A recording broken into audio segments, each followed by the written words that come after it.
This is Boracay in 2021.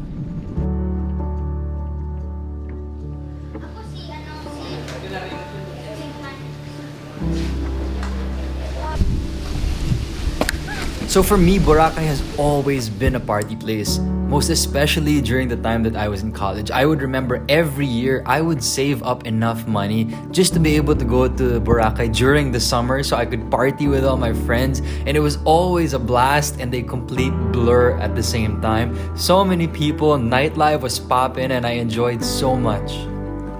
I did all these activities on the beach, I did all the water sports, and it was just so much fun. From what I remember, peak Boracay was during Holy Week one year, where you could barely see the sand in the photos just because there were so many people lying down on the beach. Instead of seeing the sea, you saw a sea of people. Boracay in 2020, however, was extremely different. It was practically deserted. It was a version of Boracay that I never thought I would see again. I remember this quote-unquote type of Boracay when I was little. We visited Boracay in the 90s and it felt deserted, but it was just so sad to see a lot of businesses close this time around. I also had the good fortune of visiting Boracay back in 1999, and I can easily say that Boracay in 2020 is even emptier than 20, 30 years ago. So now the question is, why are Bones and I in Boracay?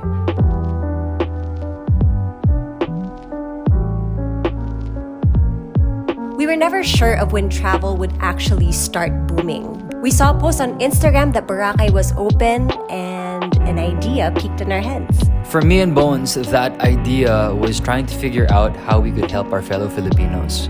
We know that the tourism industry here in our country is such a huge part of our economy. So this is something that we wanted to explore, and we wanted to show people that traveling around the Philippines to our beautiful spots and beaches is possible, and we show them how we did it. Oh my god, dude, look at that. Boneezy, that's our view. We're having breakfast there tomorrow. Hey, what's up? We're in Boracay and did not expect this. I expected just a basic room, but this is not basic. I was telling Fofo that this is kind of maybe our honeymoon. Because we weren't planning on having a honeymoon, but we're in Boracay. We got married earlier this year, pandemic happened, and this is the first time we've been able to travel since then. Alright, so I had toast and eggs 7 hours ago. I think it's time for me to eat. We're gonna get some lunch.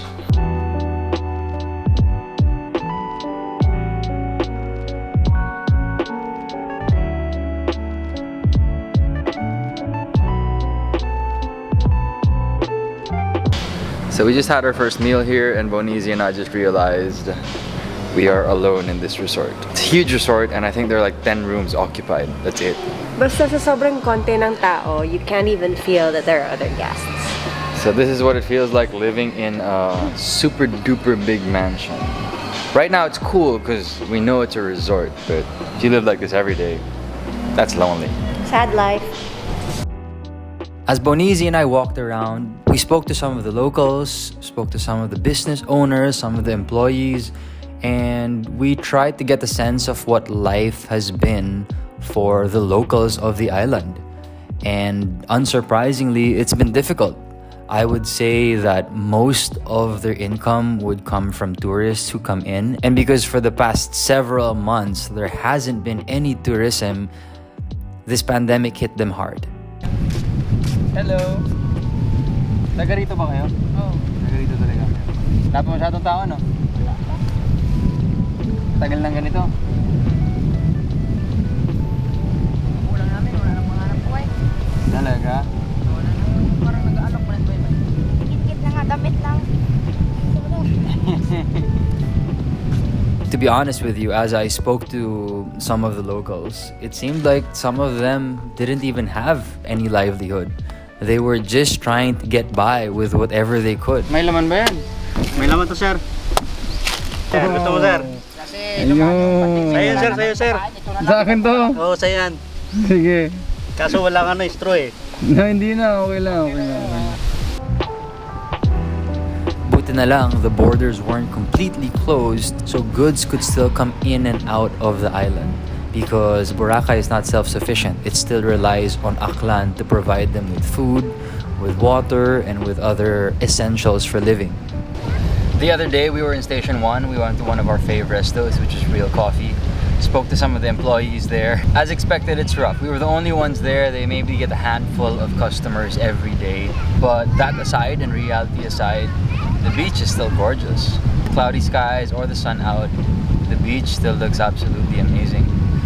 We had a good time. Boneezy is not used to going to the beach during cloudy skies. I think there's something special about seeing Boracay and other beaches when it's not sunny.